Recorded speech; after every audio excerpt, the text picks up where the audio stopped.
Hi, thanks for joining me today. Today we are celebrating 500 subscribers and we're going to make this beginner-friendly geode tile using mainly UV resin. Let's get started. To make this geode, I'm starting out with 2 small crystal clusters that I made some time ago using extra resin I had from a different pour, and I will have the crystal mold set linked below. I think it's from Temu. It's actually a really good set. I really like it. And the tile I'm using isn't a real tile. It is a piece of MDF that's been coated to paint on.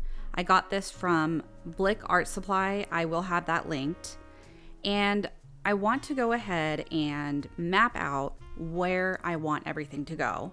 So the first step is to figure out where the crystal clusters are going to go. And then I will figure out the other parts after that. You can see I have some crushed glass on the left, and I have several different colors. As of this point, I don't actually know which one I'm going to use, but I know that I want to use one of those in the circular area right around those crystals. In the area right after the crushed glass, I'm going to use that glitter on the left-hand side. It's a very textured shard glitter, which is just cellophane bits, but it looks really cool when you mix it into resin, or it looks really good on nails too. And after that, I'm going to use the black holographic glitter you see on the right. It's a chunky mix. And then I'm going to be using mica powder. Right now, I'm trying to pick a color to go underneath the crystals. Many months later. As it turns out, you can't really see it anyhow, so it was unnecessary, but it took me forever and a day to figure out the colors I was going to use here. The project started out black and white, but if you've been with me for any amount of time, you know that plain black and white is not really my style. In hindsight, I wouldn't bother coloring the canvas or the tile at all at this point underneath the crushed glass or the crystal. Yeah, if you're going to use a paintbrush for UV resin, you won't be able to use it for anything else after that. You'll never fully get the UV resin out of it. I've tried acetone and everything. Here I'm deciding which color of the colored glass I want to use, and also which color I want to paint with my, not paint, but color in with my alcohol ink pen. Again, don't bother with this. Not useful. And I do want to make sure I am erasing the lines before I go forward, because a lot of this is very light in color, so I don't want those pencil lines showing up underneath.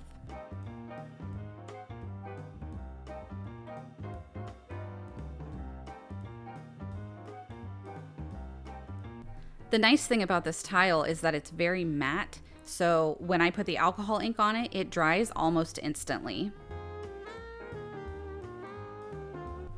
Hey, look, it's my head. Who's surprised?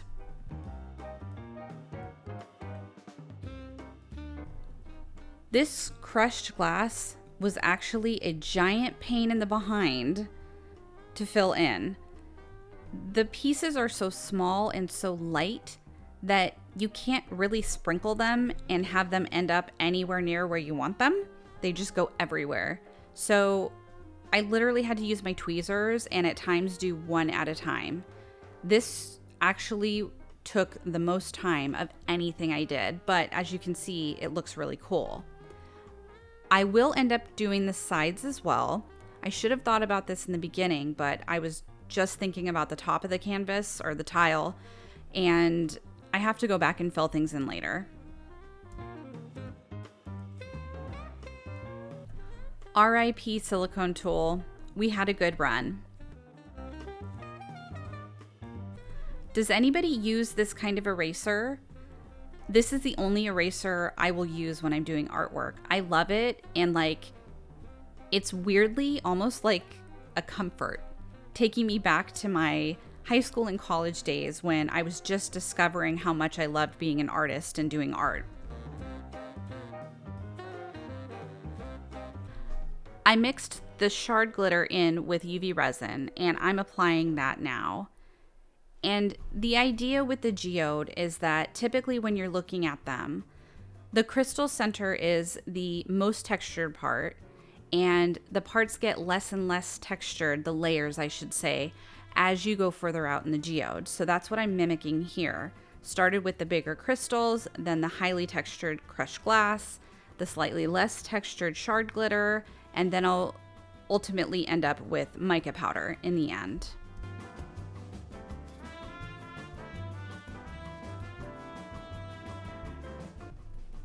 As we talked about in the beginning, this video is celebrating the fact that I have reached 500 subscribers. I now have, at this point in time, 516, and I could not be more thrilled or surprised. I cannot thank you all enough. This has been such a fun journey for me, and I'm so glad that you've all decided to join me.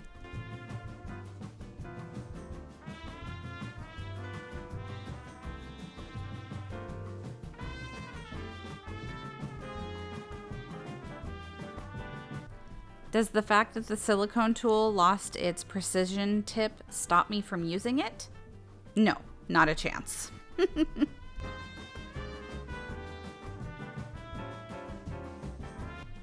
The shard glitter mix is all nicely laid out, and now I'm laying down the black holographic glitter.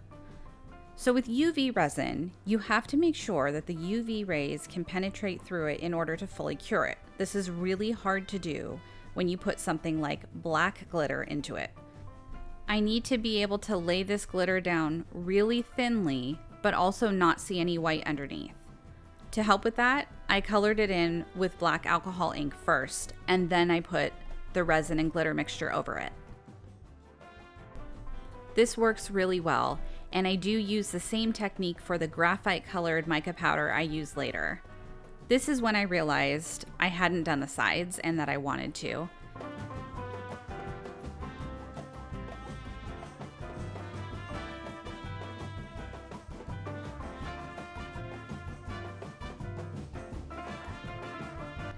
Trying to hold onto this tile in order to color it in and not get alcohol ink smeared all over my hands and all over the rest of the tile was really challenging, and I kind of failed.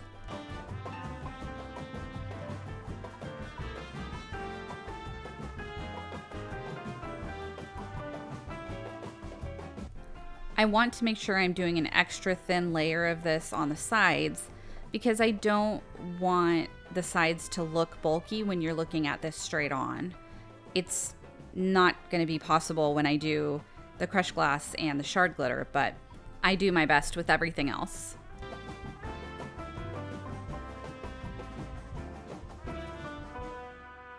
To celebrate 500 subscribers, I would like to do some sort of giveaway. I haven't quite decided what I would like to give away, and I'm hoping I can get your input. I would love for you to tell me in the comments of this video what you think I should give away. It can be a piece of artwork, it can be a tumbler, it can be a gift card. I just want to know what you would like to see me give away. In next week's video, I will go ahead and announce what I will be doing for the giveaway, and then I will let you know the rules and how to enter. Make sure you come back next week to visit my channel and watch the video so that you know how to enter and you can be a part of my first giveaway.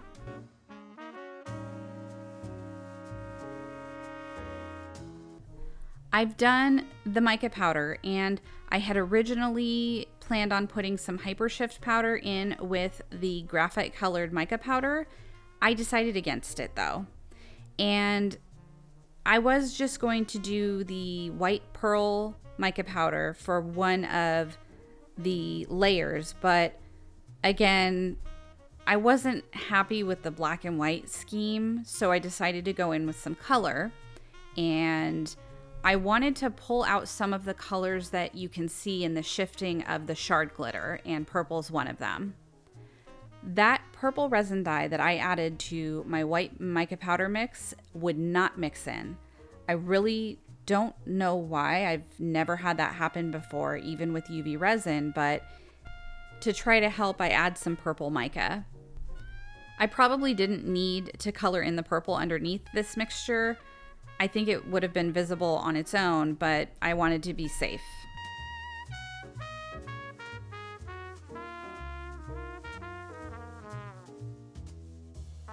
You'll see me try several different colors for the remaining area before I settle on one. I had such a hard time deciding which one to do.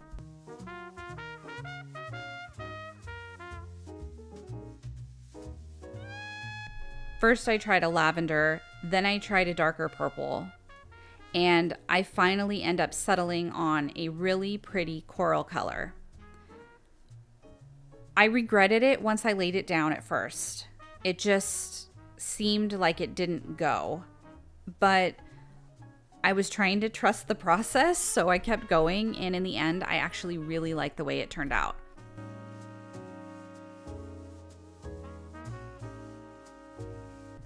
It's going to allow me to use my favorite neon glitter from Glitter Heart Co. called Coral Reef.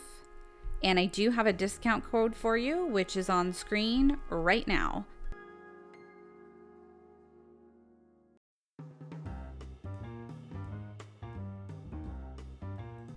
At this point, I'm honestly still unsure about the color choice. I really toyed with the idea of putting a different color over it and starting over with that area. I am very happy I stuck with it in the end, though. I think it looks really cool.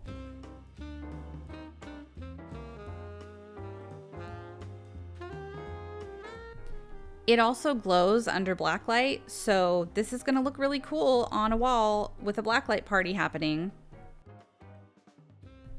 These days, I don't really have parties. Unless they end at 9 o'clock, I'm not really all for them. My younger self is highly disappointed in me at this point. Let's talk about how I got into resin in the first place. It all started with nail polish. I used to go to the salon and I would get what were called shellac manicures. That's what they called them at the time, and it was just UV gel nail polish. I really liked it, but it was pretty expensive, and I found that a lot of times I was leaving sort of underwhelmed with what they did. And because I think I can DIY anything, spoiler alert, I can't. I have found that out the hard way. I have limitations. I decided I was going to do it myself. So I bought a UV lamp, I bought the gel nail polish, and I started doing my manicures. It all of a sudden occurred to me, if I can use this for nail polish and it cures hard, I could probably use this in open bezels and it would cure the same way. And that's exactly how I got started. I eventually moved on to 2-part epoxy resin, and I haven't looked back. It's been super fun for me. I've learned how to do so many different things, and I eventually learned how to do glitter tumblers as well. And that is something that I really love doing. So if you're thinking of getting started in resin, I would highly recommend starting with the UV resin. It is a little more forgiving and there's a little bit less guesswork involved. Back to my geode, I decided I wanted to add some rhinestones to it, and I have these really cute neon rhinestones, so I went ahead and added some of those over the crushed glass areas right next to the crystal. The orange ones are pretty visible. I did some lavender ones that aren't quite as visible, but I still think they add a little something. And now I'm going in with a basic flood coat of UV resin just to smooth everything out. I do 2 of these coats. I take my paint pens and I make some lines, because you will see some of these sort of regular colored, almost metallic striations within the geode itself as well. I do silver and I do white. After doing this and making sure I take care of the sides, this geode tile is all done, and I am so thrilled. I can't wait to make more. I wasn't sure about that coral color, but in the end, I think it adds the pop of color this really needed. The black and white geode art is really elegant, but it's just not colorful enough for me. Please comment what you would like to see me give away, and then come back next week to find out how you can enter and what we'll be doing.